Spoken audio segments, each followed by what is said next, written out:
Then Pilate entered the praetorium again, called Jesus, and said to him, "Are you the king of the Jews?"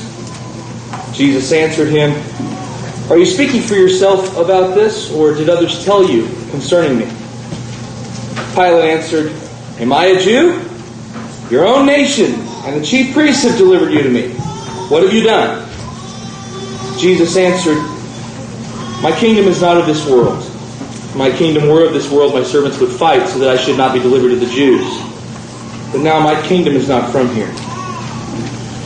Pilate therefore said to him, "Are you a king then?" Jesus answered, "You say rightly that I am a king.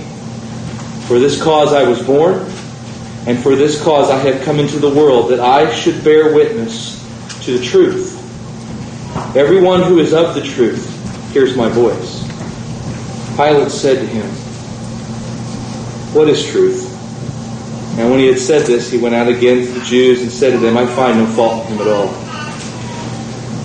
I paused before I asked Pilate's question because I, probably like a lot of you, wonder just how did Pilate say that? Was it snide? Was it dismissive? Was it hopeless? I don't know. The Son of God stood before Pilate and told him, "I had come into the world that I should bear witness to the truth. Everyone who is of the truth will hear me, will listen to me." Pilate utters these words, "What is truth?" which in and of itself is an excellent question. And then what did he do next? He walked out the door. He had the truth right in front of him and asked the right question. And then he walked out the door before he got the answer. When we look at the first century Roman world, and Wade was referring to this a little bit in his lesson, it's easy to understand why Pilate was the way he was about truth. First century Roman Empire was much like our own era. People had lost faith in the old religions because society was steeped in pluralism. Gibbon talks about how people assembled at various altars worshiping various deities, but they'd all convinced themselves that they were just worshiping the same deities by different names. People were drowning in despair and hopelessness. One source I read said that in the first century it was not uncommon among the wealthy for things like the following to happen. A group to get together and have a sumptuous banquet. Things like peacock tongue and so forth. And then when all was said and done, maybe for a rich, wealthy individual, totally bereft of hope, to go off by himself, drink some poison and kill himself. There was no hope. There was no set idea about what truth was. So Pilate's question may well have just fallen within the zeitgeist of the day. What's truth? Nobody knows. You don't either. It's easy to have mixed emotions about the truth. To want to know what it is and yet kind of not want to know. To want to follow it and yet not follow it. To serve it if there's a desire to be served by it. The thing about truth, though, is how I feel about it has absolutely nothing to do with it. Pilate, John Adams, was defending those British regulars who had fired upon the citizens of Boston. He was a young man. He believed that everyone deserved a fair trial. And he was defending these men. And many of them, if not all of them, were let off. But in the course of that trial, he said to the jury the following statement. And many have said it since, and maybe some have said it before. He said, "Facts are stubborn things. It doesn't matter what I think. It doesn't matter what I say. It doesn't matter what I believe. It doesn't matter how I feel about a thing. If it's true, it's true. And it remains true. It is the constant in a world of inconstancy." And truth is powerful because it informs me of what is real and allows me to live in harmony with that. So what is truth? Well, truth is a thing that is absolute. I was talking with a woman in Lakewood, Colorado. She just lived right down the street, not too far from the J Street Meeting House. We were canvassing in the area. I came to her door. She was out on her patio. I don't know if she was out on her patio at the time, but she came out on her patio at least. Was sitting in a lawn chair. And I was trying to share with her the gospel, but realized as I was talking with her, we had to do a lot of background work. She told me that as a church-going child, she'd get to feeling pretty good during the week, but then her mom and dad would take her to this church where they made her feel guilty. She said, I was always being made to feel guilty. And she told me, I don't want to feel guilty anymore. So she found a church that would use the word sin, but she was told there's really no such thing as sin, strictly speaking. Sin is just a mistake. It's nothing to feel guilty about. And she liked this. But of course, to hold a position like that requires that you ignore a lot of things. So we were talking about the Gospels, how we can know that really this is the revealed Word of God about the Savior. And she would not discuss with me in a logical way the facts that bolster the reliability of the Bible. And I finally, in a desperate attempt, as I stood there on her patio, I asked her, am I standing here? And I was not being funny. I was just asking her, am I standing here? Now, if she had said no, she would have looked silly. But if she had said yes, what would she have just done? There is such a thing as truth, and that truth is knowable. And if you can know that I'm standing here, then that gives us a foundation to find out what else we can know. She didn't answer me. There may be those in the world today, and I'm sure there are, who would tell us that we can't really prove that we're here. This may all just be, I don't know how they bother to describe it, but we are. If someone holds a gun to my head, a loaded gun, I can say, you're not really there. This is all just a figment of our combined conscious. If you pull that trigger, nothing's going to happen. But when they pull the trigger, I'm going to be dead. We are here. This is real. Francis Schaeffer tells us that prior to about 1890 in Europe and about 1935 in the United States, you could have engaged another person in a discussion on any topic, be it religion, history, philosophy, science, whatever. And though you may have taken up opposing positions, you and the other individual would have been operating on the same premise. That is, your discussion would have been based on the same foundation, even though you disagreed. And that foundation was that there is absolute truth. And that whatever is true, its opposite is false. Philosophers have explained it in this fancy way. A is A, and if you have A, it is not non-A. They've got names for this law, but it's very straight ahead. If a thing is true, its opposite cannot also be true in the same way at the same time. At my home, right now, there is a desk in my office, and on that desk sits a black lamp. If someone comes along and tells you, no, on John's desk sits a purple lamp, they are wrong. It's not reality. I wouldn't dare have a purple lamp on my desk. This is how we naturally think. This is not hard. Even those who argue that there is no such thing as absolute truth, or that we can't know that there is such a thing as absolute truth, what have they just done, in essence? They have said it is an absolute truth that there is no absolute truth. It is an absolute truth that you can't know there is absolute truth. It is self-refuting. We think this way because we are a part of reality, and this is reality. One thing is true, and its opposite is not. Our minds are so created by God that they think this way. Truth is not only absolute, it is unified. When we consider the totality of reality, we find that there is a unity to it all. What do I mean by this? I'm going to use an example. In the world of physics today, physicists are searching for what they call a unified field theory. Stephen Hawking, perhaps the preeminent physicist of our day, or who is believed to be, has written the following. The eventual goal of science is to provide a single theory that describes the whole universe. Now, what's he talking about? Well, he goes on to say, today, scientists describe the universe in terms of two basic partial theories, the general theory of relativity and quantum mechanics. Now, we're somewhat familiar at least with those names. Quantum mechanics deals with the very small. General relativity deals with the very big. He says, unfortunately, these two theories are known to be inconsistent with each other. And here's what this man of science says. They cannot both be correct. One of the major endeavors in physics today is a search for a new theory that will incorporate them both. He says, what we do know is that relativity is right in some respects. Your GPS system wouldn't work if it wasn't. We know that quantum mechanics is right in some respects. Electronics are on some level based on it, I believe. We know they're right to some extent. But there are parts of them that disagree. One in theory is wrong or both are wrong, but both cannot be right. Let's generalize this principle to the rest of reality. Whatever is true scientifically will agree with what is true historically.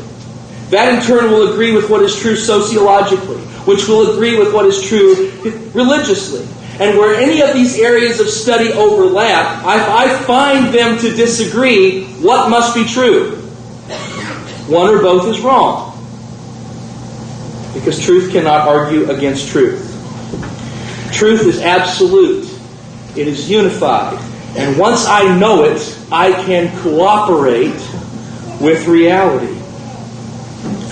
So now to the question. What is true in religion? And if we're going to ask this question objectively, we have to approach it with in this way.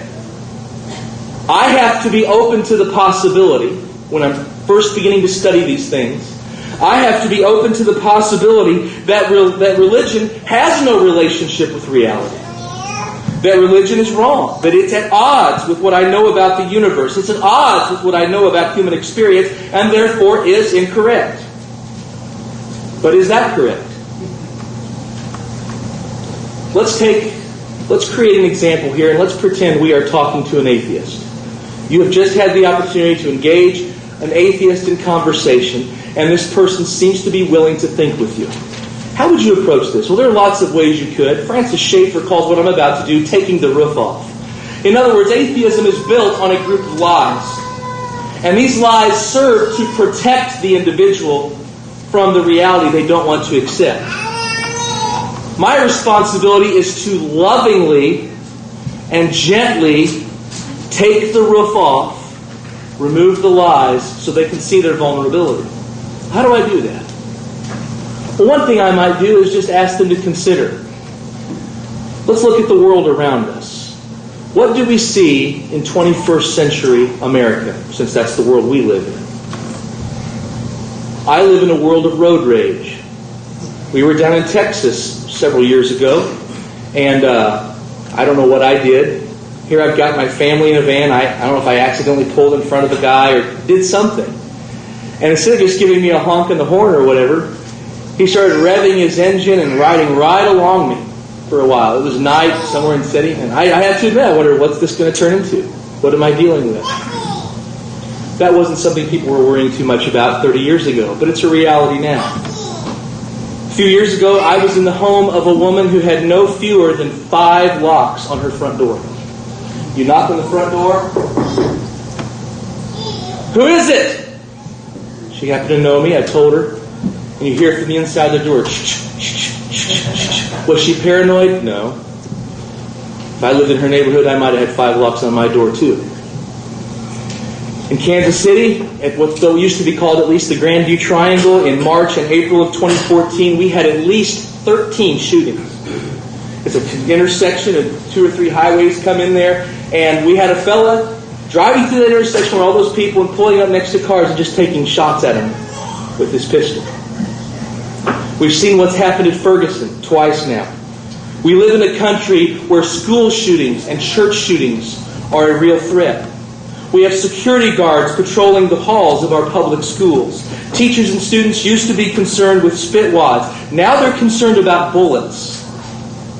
We have become a society that is boiling over with hopelessness, with despair, with hatred, with rage. Any eye can see this, regardless of what you believe. The question is, what's going on? It didn't used to be this way. It wasn't all that long ago that the things I fear for with respect to my children never crossed the minds of the common day American. What has happened? What has prompted the change? Certainly we all agree that it's not a positive change. What's happened? Well, what's changed in America is what people believe. And what we believe determines how we behave. When the Bible was in school, guns weren't. Not in the way they are now. It was said earlier today, and I just want to reiterate the point. I wasn't living then, but that's what I gather, that people 60 years ago at least paid lip service to the Bible. There was a general consensus. That is not reality anymore. What's all this have to do with it? As faith in God and the Bible has decreased, the evils we're talking about have increased. And in the generation where faith is smallest, these evils are greatest. Is this not worth at least considering? That biblical faith produces a safer, saner, sounder, superior society than this thing we have now. Might that at least give one pause? Might there be something to this faith? Look to yourself, we might say to our atheist friend. You are conscious. That is, you are self-aware. You alone, among all the living things that roam this planet, think about yourself in terms of purpose and meaning. Sensitive people today are struggling for their lives, Schaeffer says, asking the question, what is the purpose of man? Now that's an interesting thing. If I'm the product of meaninglessness, if I just came about through random chance, why am I even thinking about meaning? Where did I even get the idea? A river doesn't rise above its source. I don't know how many of you saw the Bill Nye, Ken Ham debate on creationism. Some of you may have seen that. It was on the internet. You could watch it live. Something like 2.5 hours. At the end of their debate, the crowd, the audience, was allowed to ask the debaters questions. And one of the questions that was posed to Bill Nye was, how does evolution explain human consciousness? What we're talking about right now. Bill Nye's answer was, we don't know. I appreciated his honesty. I think it was a more honest answer than some he gave later. But it's an honest answer. Now, does the fact they don't know prove that they might not find out? Speaking in the general way? No, of course not. But it can't be explained. They're going to continue to not know the answer.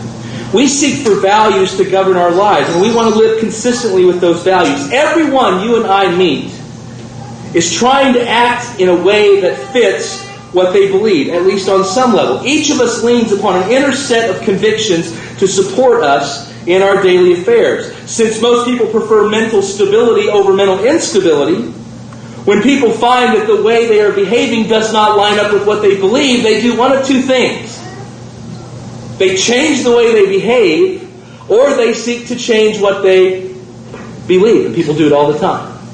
I want to behave this way. I've always thought it was wrong, but I've now decided it's not wrong. Because when you constantly live in a way against what you believe, it will drive you almost crazy.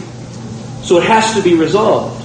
Now, if we are simply a mass of molecules accidentally assembled through impersonal chance, why do we care? Why do we care? The atheist also finds himself or herself in a very difficult position. They say there is no God, and that might be believable while they sit there in their living room or they sit there in a college classroom, but then they go out in life and start interacting with the rest of humanity, and if you do something that is harmful to them or hinders life the way they want it to go, they tell you, you can't do that. That's wrong.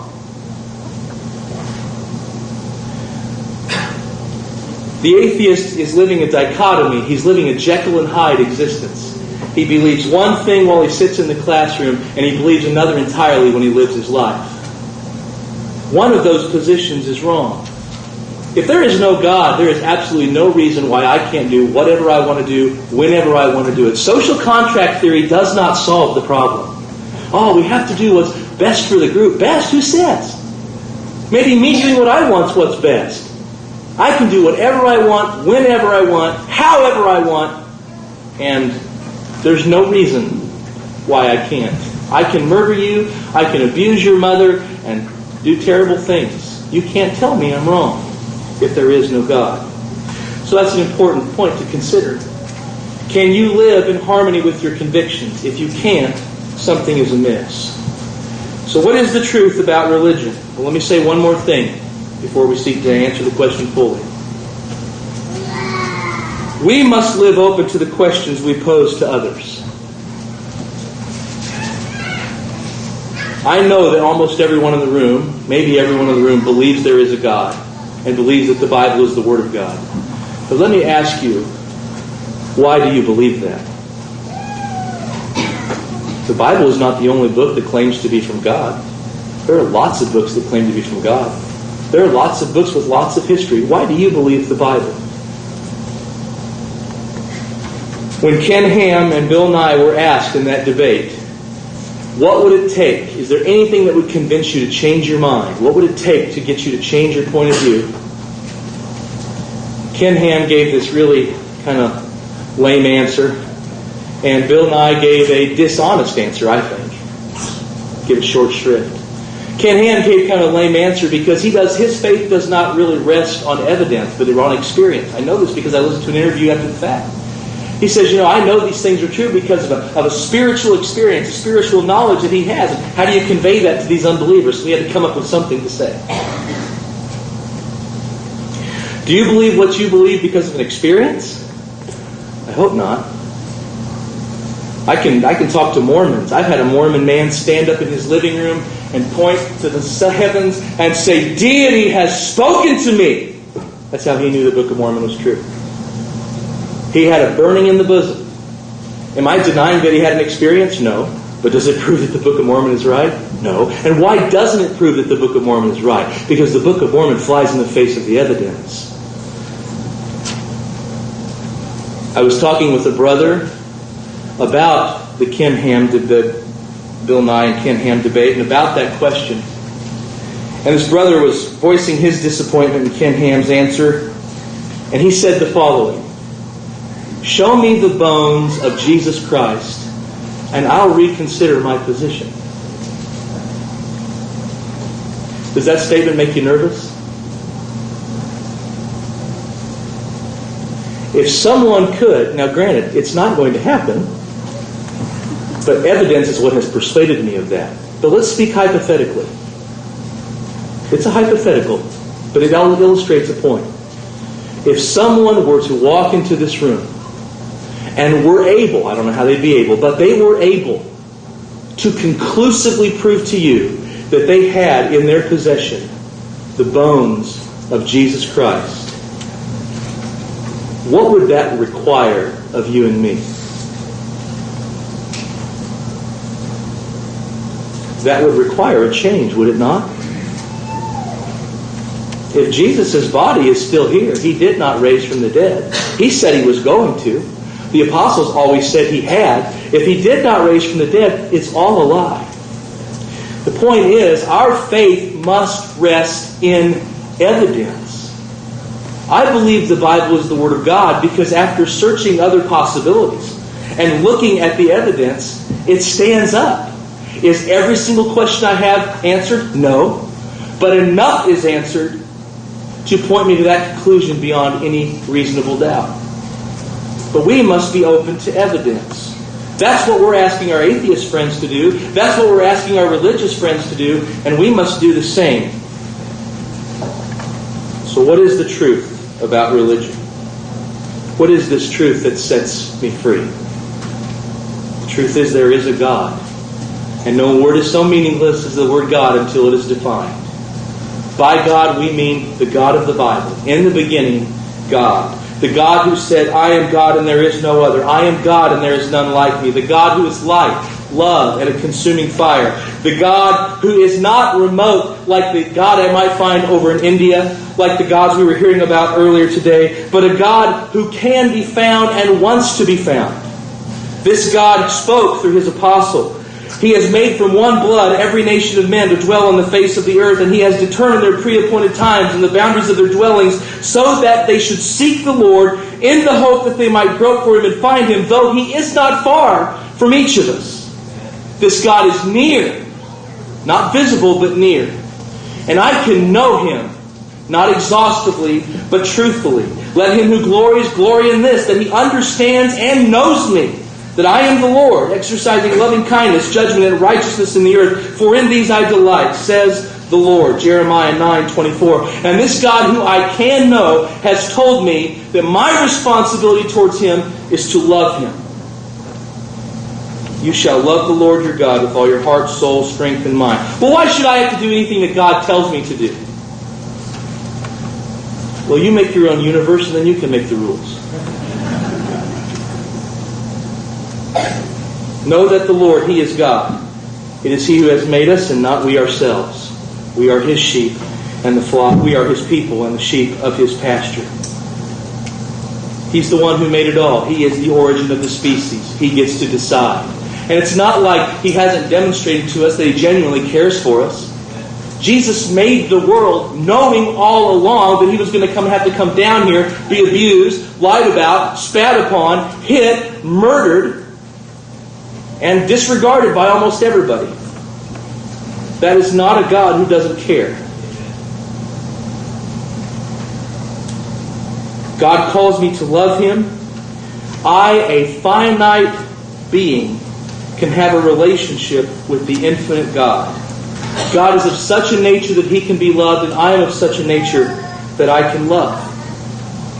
That's quite a thing. But I haven't loved Him. And you at some point in your life, for some of you even now, you haven't either. Jesus said, if you love me, keep my commandments. And what have I done? I haven't. There is none righteous, no, not one. All have sinned and fall short of the glory of God. And as a result, I have moral guilt. I don't feel guilty. Sometimes I do. Sometimes I haven't. But whether I feel guilty or not, I am guilty.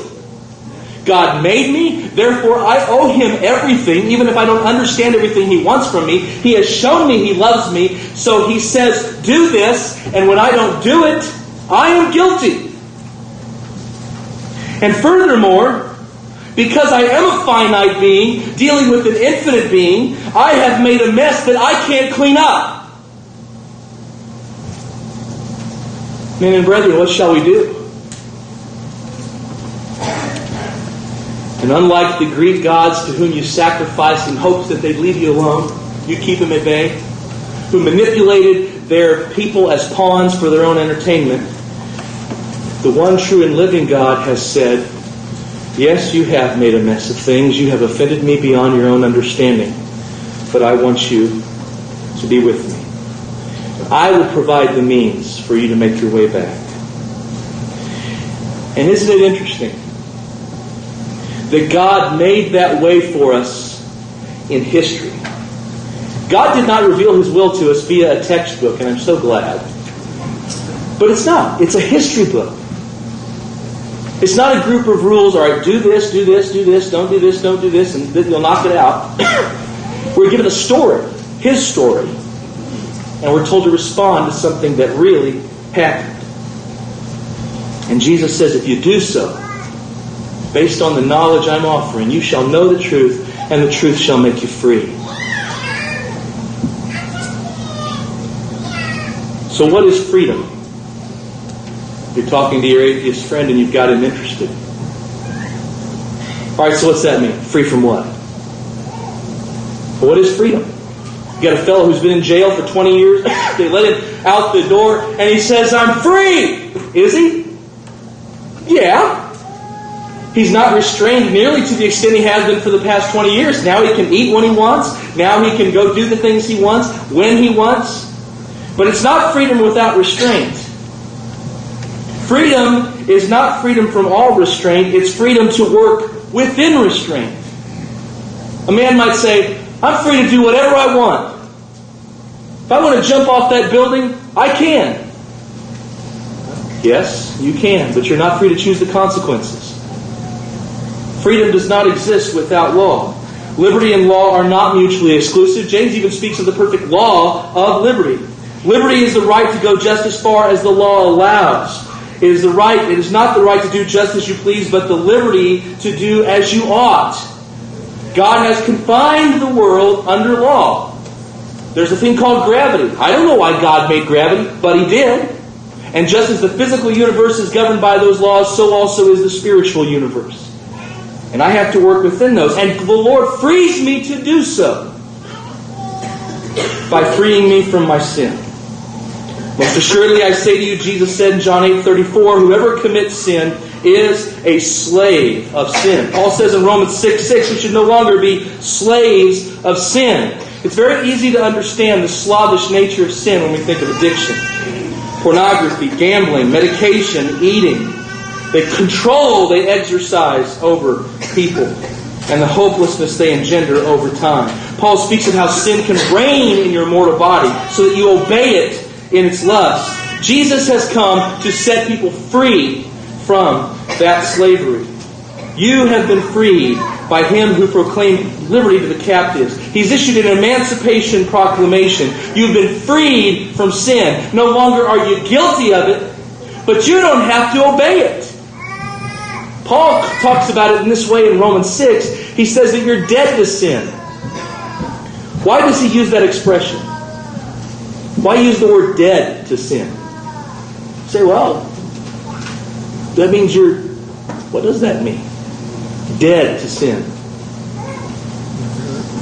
Some of you have heard me tell this story before, so I'll make it quick. But Dwayne Stoops' father, Sylvan Stoops, passed away when I was still living in Ozark, or in the Springfield area. And after that funeral was over and people were filing out, I was standing right up here next to Sylvan's coffin. Pretty much everyone had filed out except family. And Daisy, his widow, who'd been married to him for some 70 years, she's brought up to the casket. And of course she's just overcome with grief. She leans over and she kisses Sylvan's forehead. And what did Sylvan do? What did the body do? Nothing. You know, had she kissed him just 6 or 7 days earlier, he would have responded, he would have smiled, he would have looked up at her, maybe kissed her back. But now he does nothing. The dead don't respond. And this is what it means to be free from sin. Sin no longer has dominion over you. You don't have to respond to sin. Now there's reasons for that. By the Spirit you put to death the deeds of the body. There's this blessing of God's indwelling in you. You didn't have that before. You have it now. You have been freed by that truth. You have been freed from an accusing conscience.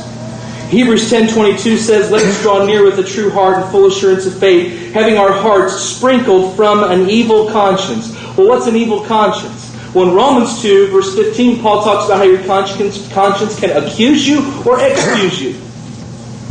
An evil conscience is a conscience which is accusing me of evil. When I do what I know is not right or what I believe is not right, my conscience being weak is defiled. That's what Paul says in 1 Corinthians 8, verse 7. But your heart has been sprinkled from an evil conscience. The Jew didn't have that. The Jew could go through all the sacrifices and all the time know the next day of atonement we're going to get to go through all this again because my sin's really not been taken away. And he lived with that cloud hanging over him. But the weight of sin, which perhaps for years burdened you and beset you and beat you down, the Bible says God has forgiven. He has blotted it out. He's washed it away. He's removed as far as the east is from the west. He's cast it into the depths of the sea. He remembers it no more. And because He's forgotten it, you can too. That's freedom. People who lived in the past fail in the present. Jesus has said, you don't need to do that. Don't do it. I died to free you from your guilt, from your past. Now live in the light of the Lord by the power of His Spirit. That's freedom. Freedom from guilt. Freedom from sin. Freedom from an accusing conscience. And freedom from fear. 1 Corinthians 15, 55 and 56. O death, where is your sting? Do you remember what he says the sting of death is? I used to read that verse. I didn't make any sense to me. Oh, it's great, great. O death, where is your sting? O grave, where is your victory? The sting of death is sin. The strength of sin is the law. What's he talking about? But it all makes sense. What makes people afraid to die? What's that? I'm getting kind of deaf. It's sin, isn't it? Ultimately? Well, when I die, I don't know what's going to happen. Well, not knowing what's going to happen isn't necessarily a cause for fear. The fear is something bad might happen. And something bad might happen because I've done something wrong. The sting of death is sin. Once you take sin out of the picture, there's no more reason to be afraid. That's what Paul's saying. You did not receive the spirit of bondage again to fear. Bondage! Those who live in fear of death are in bondage. Jesus came to release those who through fear of death were all their lifetime subject to bondage. Christ can free a soul from such oppression. He can set the captive heart at liberty. Where are you tonight? If you knew that Jesus was coming back in 10 minutes, how would you feel about that? Paul said the crown will be given to those who've loved His appearing. They like the idea of Jesus coming back. How would you feel? Christ has come so that death is no longer bane but blessing. It's not gloom, it's glory, it's not tragedy, it's triumph. It's just turning out the lamp because dawn has come. The Christian can echo Paul's words. For to me to live is Christ, and to die is gain. There is an absolute truth. A truth that lines up with human experience and can make life livable and enjoyable and abundant. This truth is found in the words of Jesus Christ. And when obeyed, you will be free from your sin, free from your guilt, free from your fear. If you don't have that, I hope you'll listen very carefully and take the step you need to take when John offers the invitation in just a little while from now.